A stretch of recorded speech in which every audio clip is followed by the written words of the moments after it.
أعوذ بالله من الشيطان الرجيم. بسم الله الرحمن الرحيم. كذبت قوم لوط المرسلين إذ قال لهم أخوهم لوط ألا تتقون إني لكم رسول أمين فاتقوا الله وأطيعون وما أسألكم عليه من أجر إن أجري إلا على رب العالمين۔ لوط کی قوم نے رسولوں کو جھٹلایا جب انہیں ان کی قوم کے لوط نے فرمایا کیا تم اللہ کے عذاب سے ڈرتے نہیں؟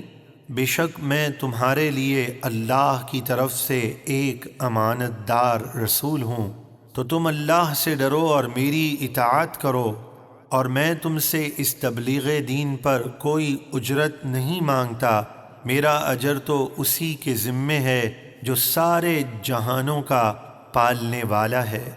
أتأتون الذكران من العالمين وتذرون ما خلق لكم ربكم من أزواجكم بل أنتم قوم عادون۔ کیا تم مخلوق میں مردوں سے بدفعلی کرتے ہو اور تمہارے رب نے تمہارے لیے جو بیویاں بنائیں انہیں چھوڑ دیتے ہو، بلکہ تم حد سے بڑھ جانے والے لوگ ہو۔ قالوا لئن لم تنته يا لوط لتكونن من المخرجين۔ وہ بولے اے لوط اگر تم ان باتوں سے باز نہ آئے تو ضرور تمہیں بستی سے نکال دیا جائے گا۔ قال إني لعملكم من القالين۔ لوط نے فرمایا بے شک میں تمہارے برے کام سے سخت بیزار ہوں۔ رب نجني وأهلي مما يعملون۔ لوط نے عرض کی اے میرے رب مجھے اور میرے گھر والوں کو ان کے برے کام کے عذاب سے بچا۔ فنجيناه وأهله أجمعين إلا عجوزا في الغابرين۔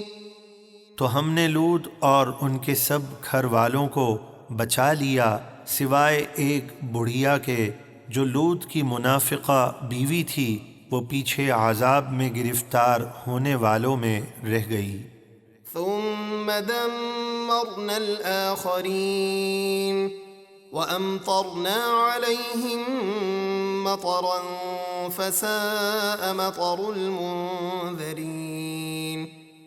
پھر ہم نے دوسروں کو ہلاک کر دیا اور ہم نے ان پر پتھروں کی بارش برسائی تو عذاب سے ڈرائے جانے والوں پر وہ کیا ہی بری بارش تھی۔ إن في ذلك لآية وما كان أكثرهم مؤمنين وإن ربك لهو العزيز الرحيم۔ بے شک اس واقعے میں ضرور عبرت کی بڑی نشانی ہے، اور ان میں اکثر مسلمان نہ تھے، اور بے شک آپ کا رب ہی عزت والا مہربان ہے۔